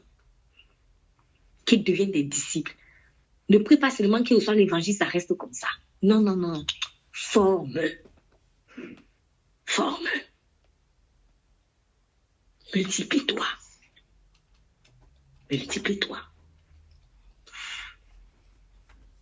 Donc, à chaque fois, là, c'est un autre exemple. À chaque fois, bizarrement, en tout cas, à bien des reprises, quand il n'y avait pas obéissance ou quand on ne comprenait pas la volonté de la multiplication, ben Dieu est obligé d'utiliser un moyen fort. Il a brisé Paul pour que Paul ne soit pas obligé de revenir à Chinéa au début de son ministère.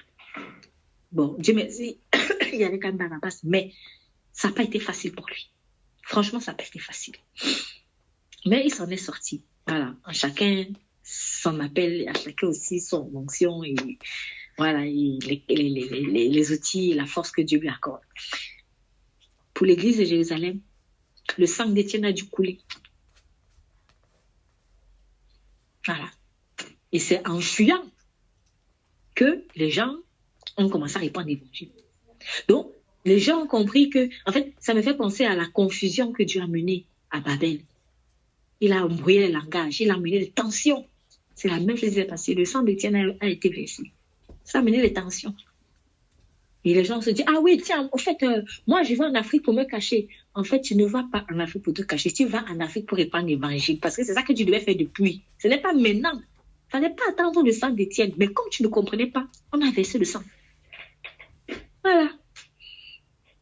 Est-ce qu'il faut absolument que Dieu en arrive là pour qu'enfin on comprenne? On n'a pas besoin. Pour nous faciliter la tâche, obéissons. Obéissons seulement. Ça sera plus facile en fait. Obéissons. Il n'y a que la chair qui va souffrir. Il n'y a que la chair qui va souffrir. Mais vraiment, obéissons. Obéissons. Pour récapituler,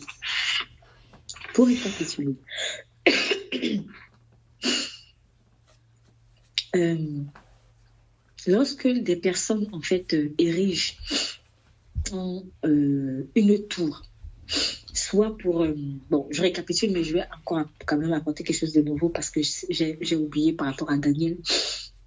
Mais lorsque des personnes érigent des tours, ça peut être un souvenir, ça peut être un souvenir que tu gardes, ça peut être, je ne sais pas moi, tout ce que tu évites de faire ou tout ce que tu fais pour garder les traces de ce que Dieu te demande de quitter. En fait, c'est une désobéissance et ça va t'empêcher de te multiplier. Donc, prends toi-même les mesures qu'il faut pour effacer les traces derrière toi afin de ne pas avoir la tentation de revenir à Shinéar parce que tu es un être faible. Tu n'es pas aussi fort que tu le crois. Si tu passes ton temps à contempler cette tour loin, tu pars, mais tu dis, ah oui, la tour est quand même là. Tu vas revenir un jour. T'inquiète pas, tu vas revenir. Même si tu es très loin, tu vas dire, mais c'est bien un jour. Tu vas tomber comme un château de cartes. Et ça sera vraiment à ton grand désarroi. Il ne faut pas ça. La sécurité, si tu veux être en sécurité, efface les traces. Qu'on ne te retrouve plus. Souvent, on prie, ouais, Seigneur, que tous les radars spirituels, là, parfois, c'est nous-mêmes qui les mettons. C'est nous qui mettons les radars spirituels. Et c'est nous qui mettons les radars spirituels parce qu'on marche. On est comme des... ouais, les maraudeurs, on les appelle les marrons. Voilà, bon, permettez l'expression, mais c'est une histoire qui disait on parlait de nègres marrons, c'est-à-dire des esclaves qui fuyaient en fait. Et quand ils fuyaient, ils essayaient de, bon, je l'ai vu dans des documentaires, dans des films, des choses comme ça, qui sont basés sur des faits réels. Et ils essayaient de brouiller les pistes pour que les maraudeurs ne les retrouvent pas. Et il faut savoir que comme Dieu t'a délivré des chaînes du diable, tu es un fugitif pour Satan. Si tu te dresses des tours, tu es en train de dire à Satan, repère-moi. Il va te repérer. Efface les pas derrière toi. Efface les pas. Et plus haute sera ta tour, plus fort sera ce monument, ce souvenir. Plus fort le signal sera de nos mondes ténèbres. Brûle les pistes, brûle. Comme ça, les maraudeurs ne vont pas te retrouver. Ils ne vont pas te retrouver.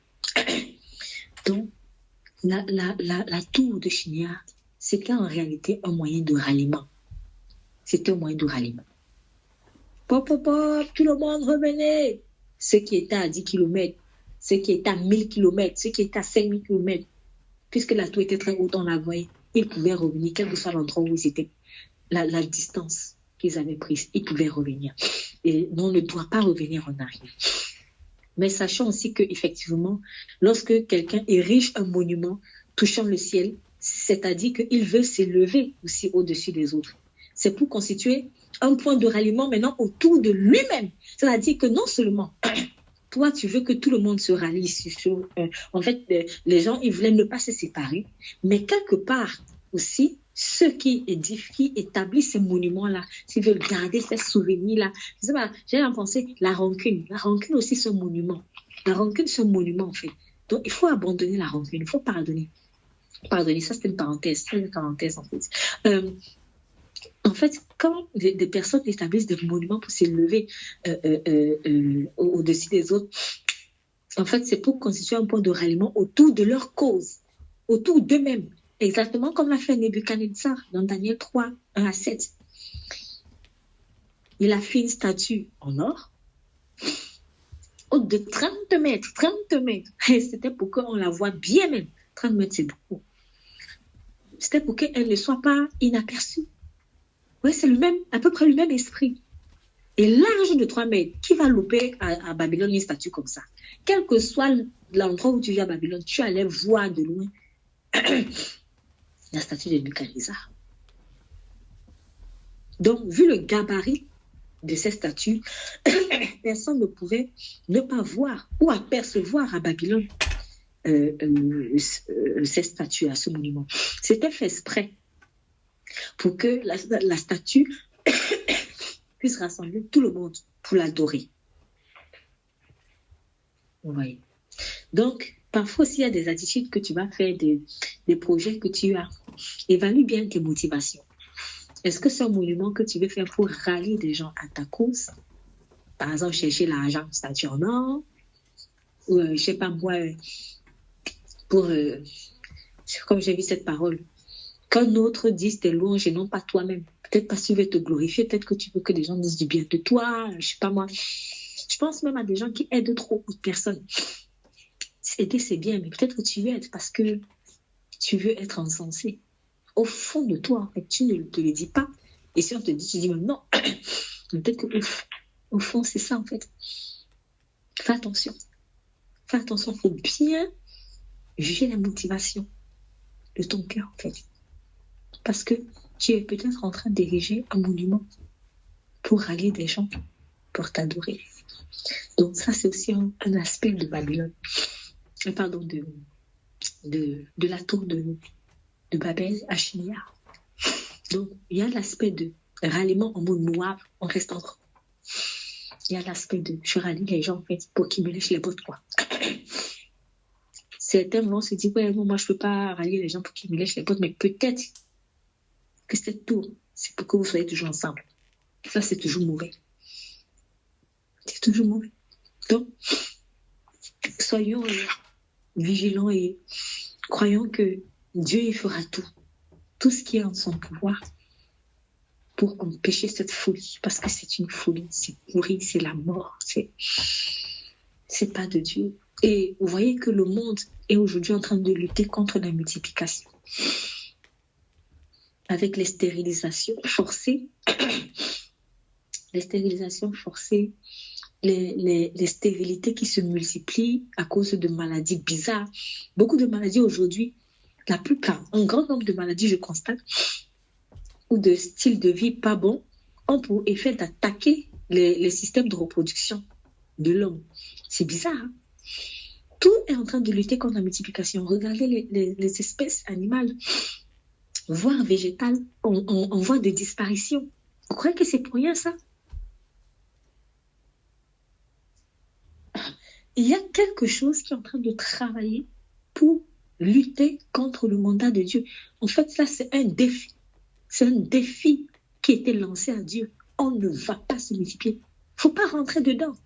Nous, on rentre souvent dedans inconsciemment. Ne rentre pas dedans. Le diable s'est lancé pour le défi d'empêcher la multiplication. Malheureusement, ça réussit à certains égards.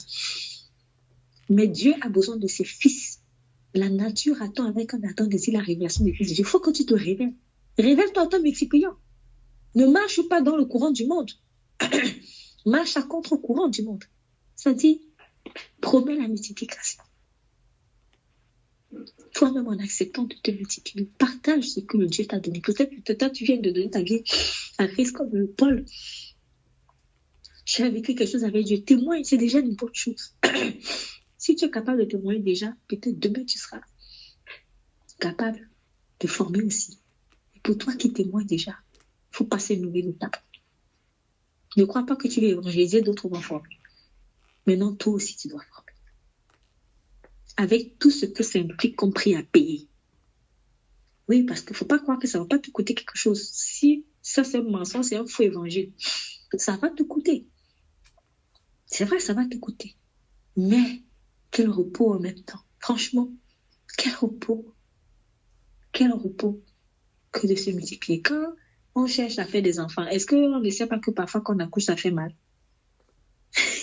Quand quelqu'un est en train de pleurer, oh, en tout cas c'est pour une femme, parce que c'est elle qui accouche. Oh, vraiment, j'ai besoin de jouer un enfant, je veux un enfant. Elle veut un enfant, mais elle voit bien que quand les gens accouchent, ça fait mal. Elle voit bien que son corps va se déformer. Elle voit bien que son corps va se déformer. Elle voit bien qu'elle n'aura plus peut-être le ventre plat qu'elle avait. Elle le sait, mais elle pleure pour avoir une progéniture. Mais elle préfère payer le prix. Bon, alors. Il y a un prix que tu vas payer, enfin, moi, il y a un prix que tu vas payer. Il y a des choses que tu vas perdre, peut-être. Mais franchement, ce qui va être gagné, ça vaut la peine. Et de toute manière, Christ a déjà payé le prix. Christ a déjà payé le prix. Christ a déjà payé le prix.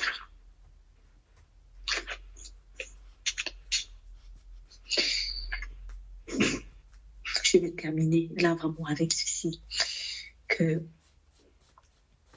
ce que la promesse que Dieu a faite à Noé en lui disant je ne vais plus frapper la terre était si forte que Dieu a confondu le langage des hommes pour s'empêcher de violer sa promesse. Mais surtout, Dieu a envoyé Jésus-Christ. Vous savez pourquoi Dieu a envoyé Jésus-Christ? Pour empêcher de frapper les hommes. Ouais, on le sait, non? Il a dit à Noé, je ne frapperai plus la terre. Mais même après le truc qui s'est passé à Shinéar, les hommes ont encore trouvé un autre moyen de se corrompre. Et le péché s'est tellement multiplié. Il fallait un nettoyage encore. Mais si Dieu faisait le nettoyage, il ne voulait plus envoyer le déluge, puisqu'il avait dit, je ne vais plus nettoyer par le déluge. Bon, je vais frapper l'homme, mais un seul homme pour tous. Tout ça pour rester fidèle à la promesse. Donc Dieu n'a pas frappé les hommes, mais il a frappé un seul, à la place de tous. Dieu aurait pu envoyer le déluge sur la terre, tellement il était corrompu par la méchanceté. Mais il aurait violé la promesse faite à Noé. Donc, en frappant Jésus seulement à la place de tous les autres hommes pécheurs, Dieu se préservait de la violation de sa parole. D'où Jean 11, verset 50. Vous ne réfléchissez pas qu'il est dans votre intérêt qu'un seul homme meure pour le peuple et que la nation entière ne périsse pas. Et c'est mon mot de la fin. Dieu est fidèle à sa parole. Il est tellement fidèle qu'il a sacrifié Jésus, son fils unique, pour ne pas violer cette parole-là, en fait, à Noé. Ça veut dire quoi? Ça veut dire que tout ce qu'il t'a promis, il va donner. Donc, il faut lui faire confiance. Obéir. Forme les disciples. S'il était capable d'être si fidèle à Noé, en évitant de juger encore l'homme par le déluge, au point de frapper Jésus, juste pour être fidèle à sa parole. Moi, ça a été vraiment un encouragement. Je me suis dit non, Dieu va être fidèle. Tout ce qu'il m'a dit, il va le faire. Ça prend le temps que ça prend, c'est pas grave. Mais il va le faire parce qu'il a déjà frappé Jésus. Donc, obéis. Ne cherche pas à garder ta vie et tu mets au second plan la formation des disciples. Vois bien les priorités. Vois bien les priorités. parce que Dieu n'est pas un menteur. Amen. Seigneur, merci infiniment pour ta parole. Tu es si fidèle que tu as frappé Jésus-Christ. Jésus est devenu la signature par le sang de tout ce que tu as promis. Seigneur, tu l'accomplis. Père, pardonne-nous de tous ces souvenirs, ces monuments, ces noms, toutes ces choses qu'on fait, qu'on fait et qui sont comme des moyens de ralliement encore à Chinéar. Des choses qui vont nous assurer de revenir en arrière, même si au fond, même si on ne se l'avoue pas. Mais en fait, c'est ça. On ne veut pas couper. On ne veut pas se disperser, Seigneur. Père, pardonne-nous parce que c'est un manque de foi. Et merci, Seigneur, pour les confusions de langage que tu envoies souvent. Pour nous obliger, si je puis dire ainsi, à nous multiplier, à évoluer, à avancer, Seigneur. Merci. Merci parce qu'en le faisant, tu nous évites d'être frappés par le déluge, parce que tu nous aimes, Père. Tu nous aimes tellement. Tu nous aimes, Seigneur. Oh Dieu, aide-nous à voir vraiment la dimension de ton amour là-dedans. Là où on va se dire, oui, mais Seigneur, pourquoi cette tension? Pourquoi cette tension? Cette tension est là parce qu'on ne veut pas évoluer, on ne veut pas avancer, on ne veut pas former les disciples, on ne veut pas se répandre, on ne veut pas faire croître la race des élus. C'est pour cela qu'il y a cette tension. Mais Seigneur, je prie afin que par la puissance de l'Esprit, on se positionne et qu'on dise, Seigneur, oui, je veux avancer maintenant avec toi. Je veux avancer avec toi et je te dis même merci pour les tensions. Merci pour ces choses désagréables avec l'autre. Merci, Seigneur, car ça va me pousser à me répandre. Ça va me pousser à étendre les limites de mes cordages. Merci, Seigneur, pour ces secousses que tu permets, comme tu as permis dans l'église primitive, avec le sang versé des tiennes, qui a obligé tes enfants à enfin se répandre abandonner. Seigneur, nous ne voulons pas en arriver là. Je prie qu'on n'en arrive pas là. Je prie qu'on ne soit pas toujours obligé d'attendre que le sang soit versé, ou qu'il y ait une situation dramatique pour enfin comprendre. Seigneur, donne-nous un cœur docile, afin qu'on t'obéisse simplement. Car tu n'as pas besoin d'envoyer les tensions pour qu'enfin on obéisse. Mais si nous nous endurcissons et que tu juges bon de brouiller les langages, d'envoyer les tensions, Seigneur, que ta volonté soit faite. Et que nos cœurs ne s'endurcissent pas davantage comme le cœur de Pharaon s'est endurci. Merci infiniment, Père, pour la leçon de la tour de Babel, pour cette vision, Seigneur, des choses. Et je prie pour toute personne qui écoute ce message, afin qu'elle puisse prendre, Seigneur, conscience de l'importance pour toi de se multiplier. Que ce ne soit peu accessoire à ces projets, mais que cela devienne une priorité. Car si nous sommes encore sur terre, Seigneur, ayant été sauvés par Christ, ce n'est que pour cela. Répandre l'évangile, former les disciples, Seigneur. À toi toute la gloire, au nom de Jésus, nous prions. Amen. Amen. Amen.